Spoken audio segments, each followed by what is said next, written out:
अंधेरे में कविता के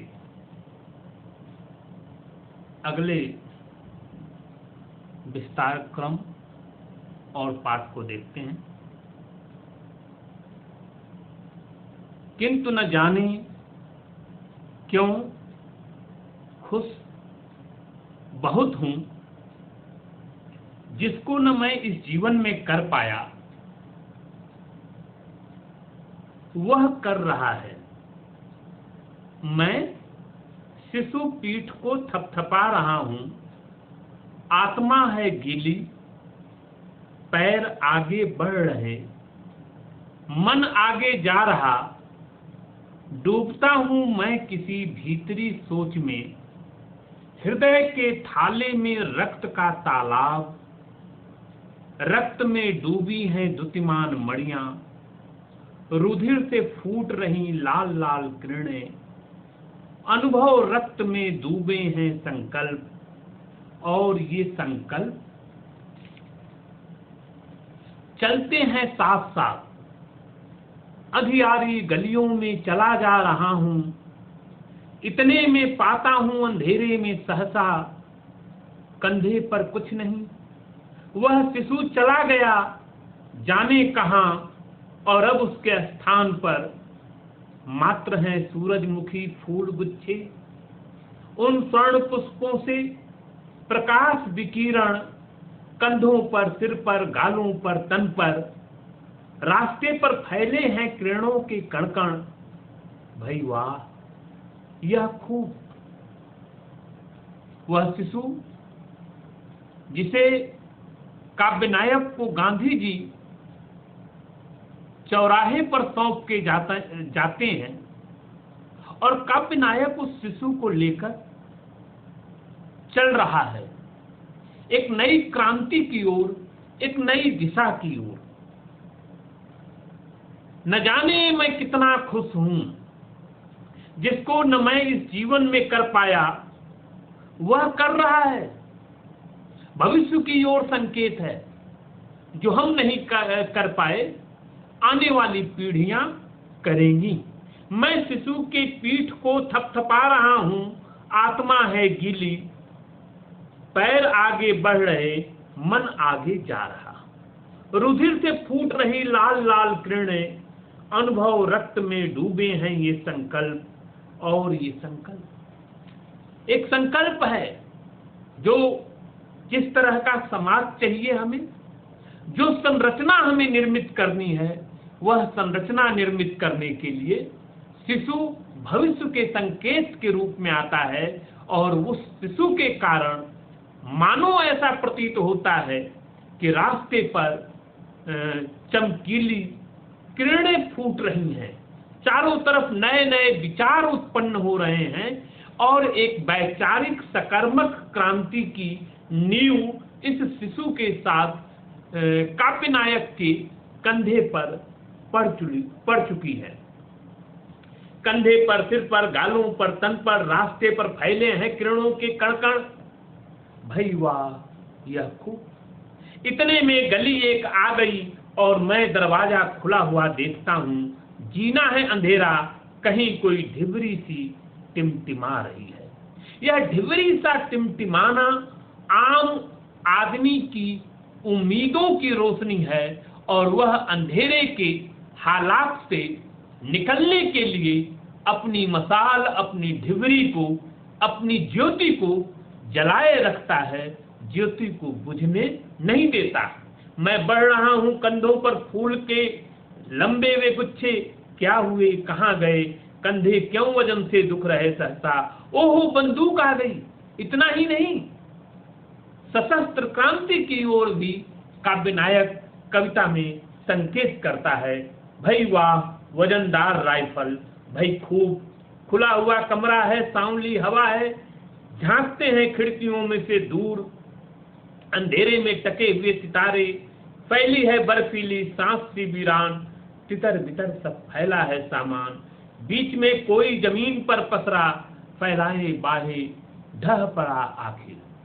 मैं उस जनका पर फैलाता टार्च की, यह क्या खून भरे बाल में उलझा है चेहरा, भौहों में बीच में गोली का सुराख, खून का पर्दा गालों पर फैला, होठों पर सूखी है कत्थई धारा, फूटा है चश्मा, नाक है सीधी, ओफो, एकांत प्रिय यह मेरा परिचित व्यक्ति है, वही हाँ सच्चाई थी सिर्फ एक एहसास, वह कलाकार था। जो कलाकार है,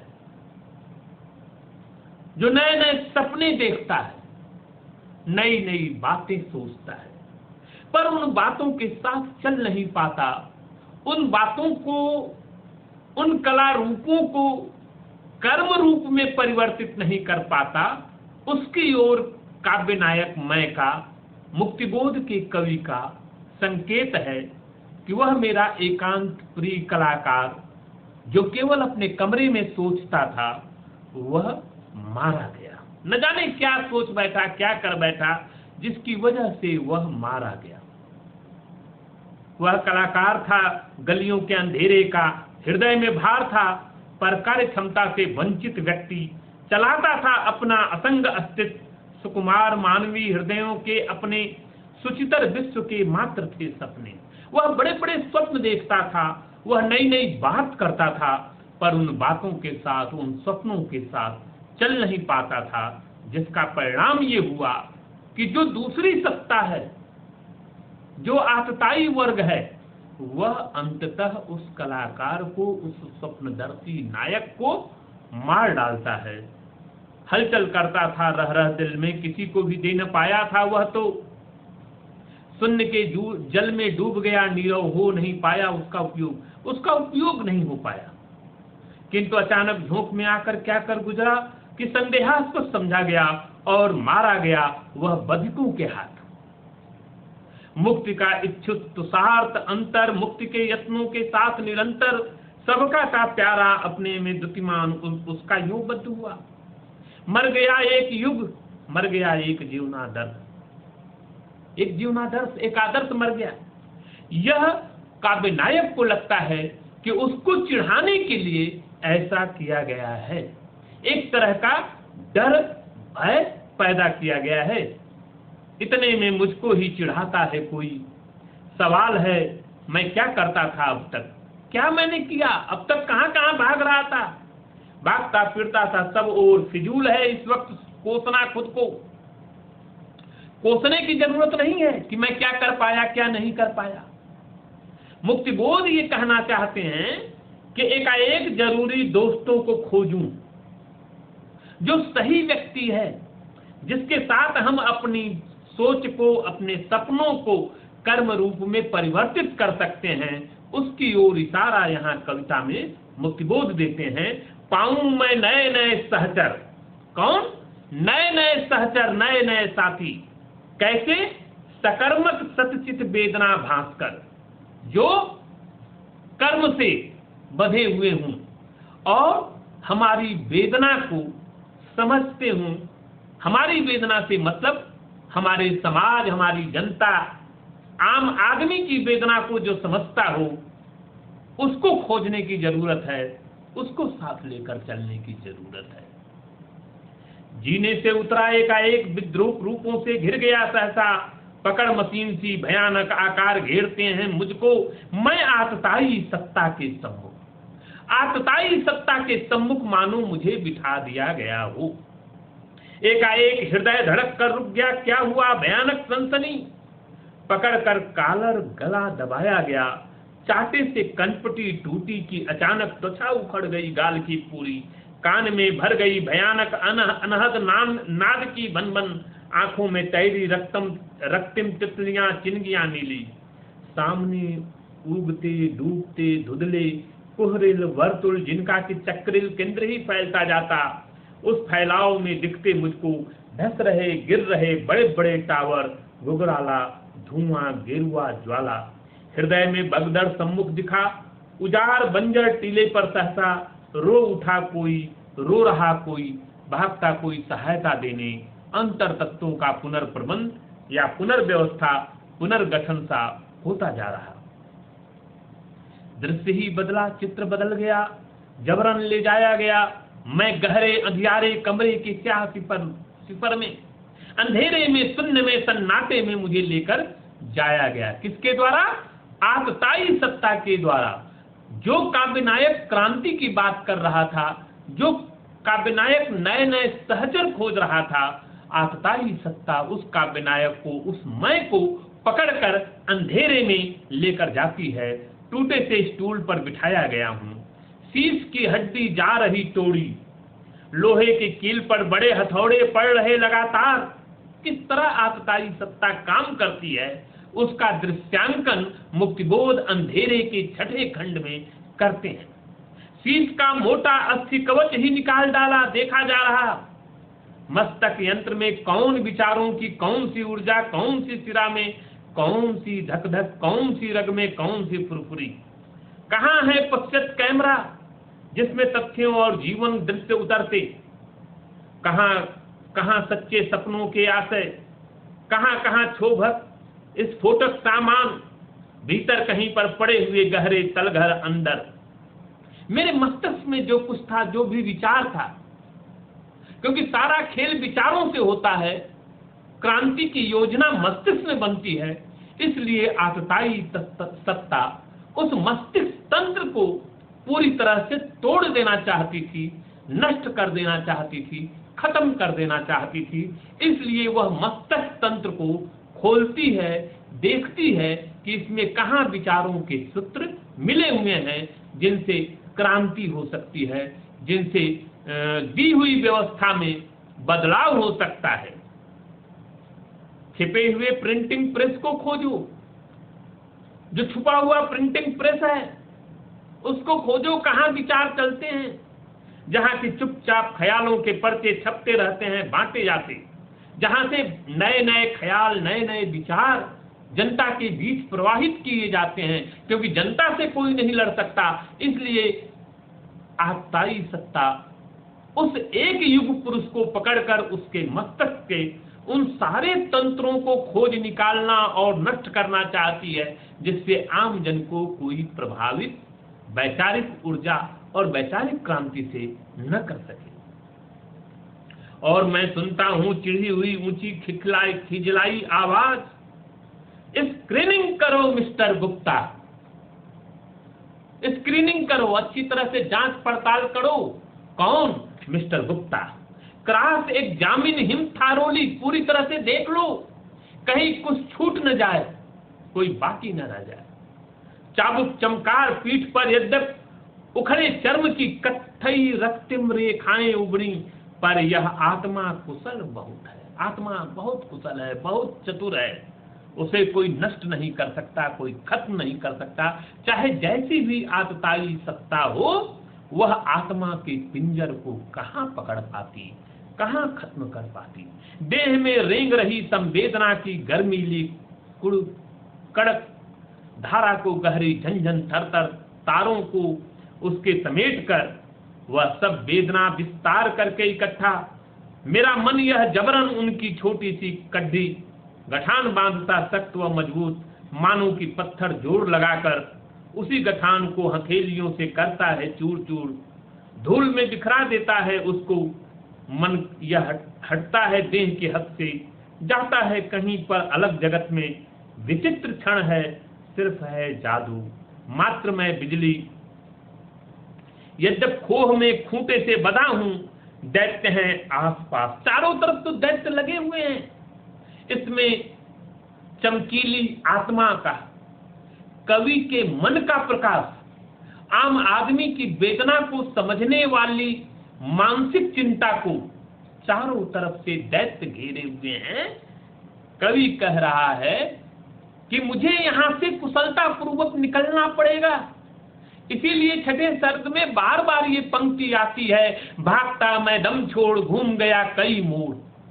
यह भागना पलायन नहीं है, यह इस कविता का बीज शब्द है कि मैं आतताई सत्ता के सामने अपने को समर्पित नहीं करूंगा, नष्ट नहीं कराऊंगा, अपने को खत्म नहीं कराऊंगा, बल्कि अपनी संवेदना, अपने विचार, अपने मानसिक कौशल, अपनी युक्ति को उस आम जन के हर चेहरे में, आम जन के हर जेब में डाल जाऊंगा, जिससे कि क्रांति को कोई रोक न सके, आम जन के निर्णय को कोई रोक न सके। फिर भी बहुत दूर मीलों के पार वहां गिरता हूं चुपचाप पत्र के रूप में किसी एक जेब में। कहां गिरता हूं? पत्र के रूप में किसी एक आम आदमी की जेब में। आम आदमी के भीतर मुक्तिबोध के क्रांति मन, मुक्तिबोध की फंटेसी, मुक्तिबोध का वह संघर्ष जनित चेहरा आम आदमी की जेब में अपने को सुरक्षित रख लेता है। वह जेब किसी एक फटे हुए मन की, कोई हैरान परेशान फटे हुए मन है, पर उसको आशा का संबल, उसको चिंगारी कवि दे जाता है। समस्वर समतल सहानुभूति की सनसनी कोमल, हम कहां नहीं हैं सभी जगह हम, सभी जगह तो है। हर कोने पर, हर इलाके में, हर चौराहे पर, हर गली में मुक्तिबोध का वह चेहरा, वह आदमी हर जगह है जो आम आदमी की चिंता से आप्लावित है।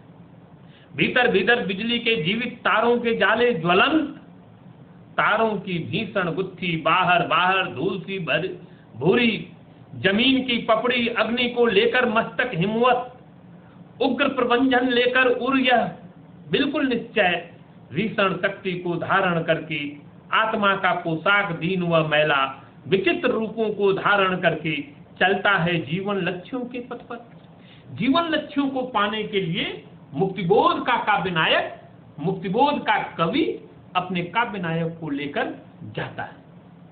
वह सारे चौराहे आम आदमी के संवेदन के चौराहे हैं, और यहाँ कविता में मुक्तिबोध साफ तौर पे कहते हैं कि हमें उन लोगों की खोज करनी है, नए नए उन सहचरों को खोजना है, उन साथियों को खोजना है जो आम जनता के संवेदन से आप्लावित हैं और आम जनता की स्थिति को, दिन को बदलने के लिए आगे आते हैं। हमें उनको साथ लेकर चलना होगा जो सतचित कर्म वेदना भास्कर, जो सत्य के साथ हों, चित्त के साथ हों, और जो कर्मशील हों, जो केवल विचारों की बात करते हैं, सपनों की बात करते हैं, कलाकार की तरह जो होते हैं, उनको लेकर नहीं चलना है। उनके साथ हम नहीं चल सकते। इसलिए मुक्तिबोध का जो कवि मन है, जो मैं है, मैं और वह का मुक्तिबोध का जो लगातार संघर्ष है कविता में, वह मैं लगातार आम आदमी के संवेदन के साथ जुड़ता है, उसकी स्थिति को बदलने के लिए संघर्ष करता है। बाय द वे, यदि इस संघर्ष में, इस यात्रा में मैं पकड़ा भी जाता है, तो वह मैं अपने को पूरी तरह से समर्पित नहीं कर देता। आतताई सत्ता ठीक है, उसके मस्तिष्क तंत्र को पूरी तरह से खोल देती है और उसके विचारों को, उसके सपनों को, उन पुर्जों को खोलना पड़ना चाहती है, पर मुक्तिबोध की आत्मा, कवि की चेतना और काव्य युक्ति इस कौशल के साथ आत्मा को प्रस्तुत करती है कि आत्मा वहां से निकलकर चली जाती है और अपने विचारों को, अपने सूत्रों को, अपने संकेतों को किसी एक आम आदमी की जेब में, फटे हुए मन की जेब में रख देती है, और उसके बाद उस विचार की इतनी कांपी हो जाती है कि वह हर आदमी के चेहरे में मुक्तिबोध के कवि मन का चेहरा समा जाता है, और फिर जो आतताई सत्ता है वह पूरी जनता से, आम आदमी के संवेदन से, आम आदमी के सपनों से, आम आदमी के विचारों से, जो क्रांति के लिए उद्यत है, जो पूरी तरह से तैयार है व्यवस्था परिवर्तन के लिए, उसको नहीं बदल सकती, उसको नहीं रोक सकती, उसको नहीं तोड़ सकती। इसलिए इस खंड में, छठे खंड में, मुक्तिबोध एक साथ आतताई सत्ता के उस क्रूर चेहरे को भी नकाब करते हैं और आम आदमी के उस संवेदन को सामने रखते हैं, जहां वैचारिक ऊर्जा, वैचारिक चेतना और क्रांति की सोच को किसी एक व्यक्ति के सोच से नहीं जोड़ा जा सकता। एक व्यक्ति क्रांति नहीं कर सकता, एक व्यक्ति परिवर्तन नहीं ला सकता। उस परिवर्तन को लाने के लिए समूचे समुदाय को, पूरी जनता को साथ लेकर चलना होगा।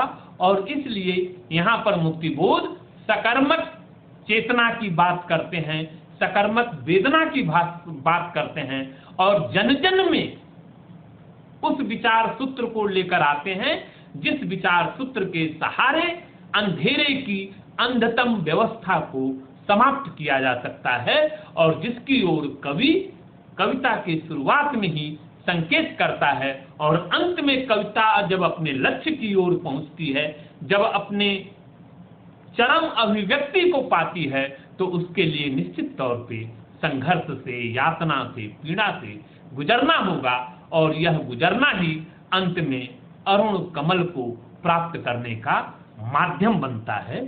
धन्यवाद।